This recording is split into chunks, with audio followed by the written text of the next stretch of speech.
G'day, Hugh here from videsign.com.au, a design company based on the Gold Coast in Australia. And welcome to my first tutorial. It's fantastic to be here and thank you for joining me.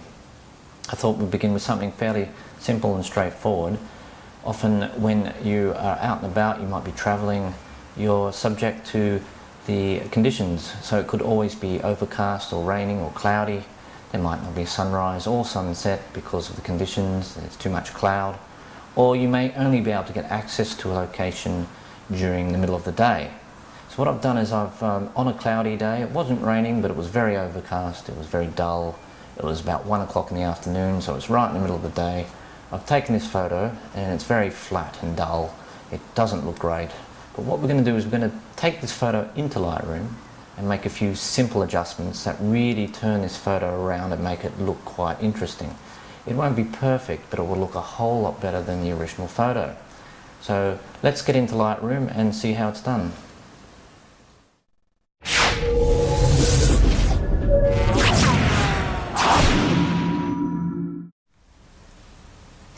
Okay, so what I've done is I've imported the original photo and the edited photo into this website Juxtapose, and it allows me to compare two photos side by side with a slider. And so this is what the original photo looks like, very dull, flat, dreary, and this is pretty much what we're going to turn it into, something that looks a lot more dynamic and more interesting. So let's go into Lightroom and have a look at how it's done. So here's this original photo.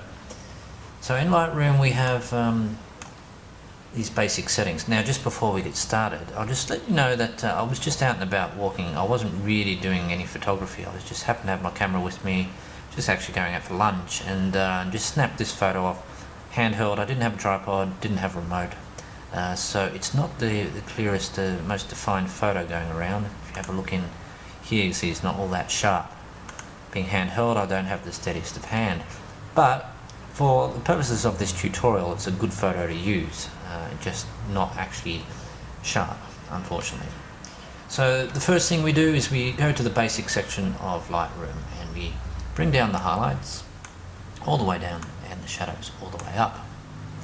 We choose our white point, we hold the Alt key down and we move it to the right until we see some blue appear on the black screen. That means the whites are peaking, they've reached their maximum brightness, so we just bring that back and that gives us a white point. We do the same with the blacks going in the opposite direction on a white screen until we see a bit of colour. We know that the shadows are losing their detail, so we can stop that there, and that's where we are at with our whites and our blacks. Now I just will add a bit of clarity and a bit of vibrance. Just really not too much in the way of vibrance, around 10 or 12, just to give it a little bit more of a colour to it. Okay, then I'm going to just bring the exposure down a tad and the contrast up a little. And the last of these basic tools is our, we've got our white balance. It says as shot at the moment. Here's a cloudy day, so we're going to choose cloudy. That gives us a lot more yellow feel to it, so we're just going to add a bit of blue back into it to do that.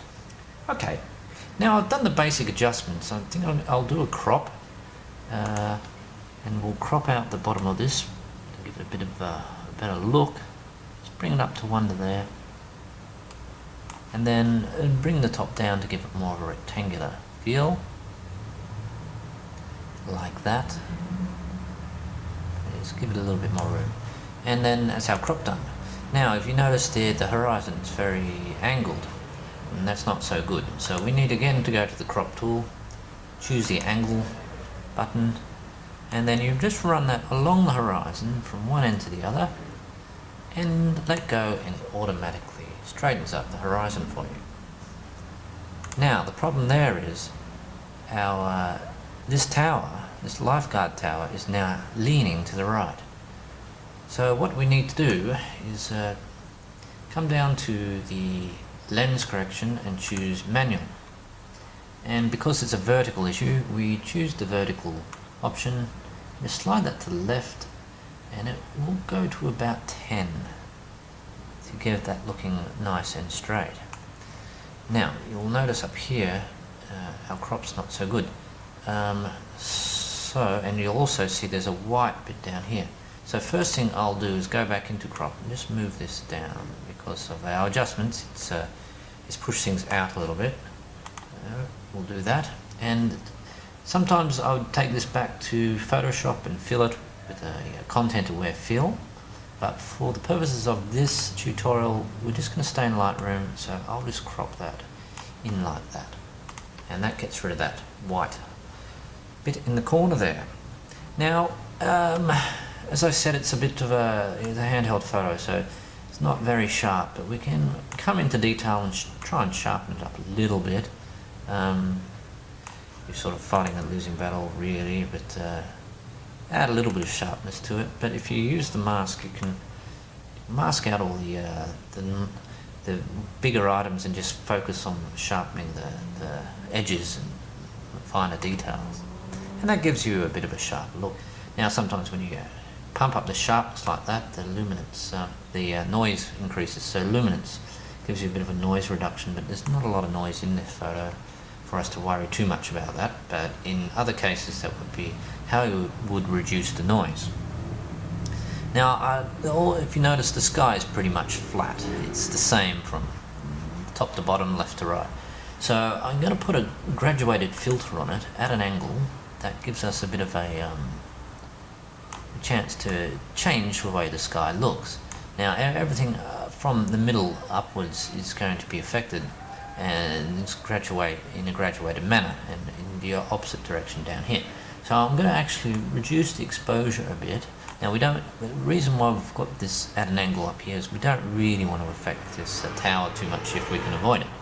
So just reduce the exposure, add a little bit of contrast, and just blue it up a little bit. Now you could actually go a lot bluer, but I would like to use this photo again in another tutorial once we're finished, so I don't want the sky to be too dramatic. So I like to keep it so it does look different, but it's not too over the top. Okay, so now I've done the graduated filter, we can actually do something really cool, which is really going to impact this photo a lot. And what we do is we come down to camera calibration, and we've got our red, green and blue primary colors. Now what we want is for our blue to be more aqua, and we want our red to be more orange, and that creates quite a contrast in colors. And so you can use the backslash key in Lightroom to compare where your photo's at and where it began. So it began like that, it now looks like that. So just hit the backslash key once, it takes you back to your original photo, backslash key again to your current. And you can just toggle between the two and just see how different this photo now looks, just with a few simple adjustments. Now there's a problem here we've got with chromatic aberration, it's called, and this greeny bluey cast that we've got, it's in here as well, and probably in other parts of the photo. To get rid of it, we scroll up here to lens correction and change it to color, and just tick remove chromatic aberration. Now in this instance it's gone completely pretty much. If it hasn't, then you can just adjust these sliders here to get to that point. But we need to remove that, which we have done. Now, there's not too much more I do. I mean, we could play around with the HSL, which allows us like to maybe increase the orange saturation and the aqua saturation, just to give it a bit more pop, and maybe a bit of yellow too, because that lifeguard stand is very yellow. And that really, adds just a little bit more dynamic to the whole thing. And I'd also put in a vignette. So the way I work the vignettes is so it's in effects, post-crop vignetting. I start the ball rolling by just moving the amount slider a little, and then I feather the whole thing to 0. So then you get to see the actual vignette, and then you can decide, okay, well I'd like it to be not too strong, but somewhere around the 10 mark. Now you can move its midpoint and its roundness with these sliders. The midpoint for this photo really isn't that important. It's more in this third here and along the bottom third. So we'd want the vignette like it is, sort of skirting the edges of the tower there, and skirting the edges of this lady sleeping and along the beach there. So what you do then is you just feather back and it just absorbs in to the picture. Now you can switch it on and off just to have a look. That's it off, on. Might be a little too strong, so we might bring it back to, I'd say, -7. And that is pretty much it. We have now managed to turn a photo that looked like this into a photo that looks like this. And you'd have to agree, it looks 100% better like this than that. So that's it for this tutorial. The next tutorial, I would like to take this photo, as you see here on the screen, into Photoshop and make it even better. So join me next time and we'll go through that. Thank you very much for watching.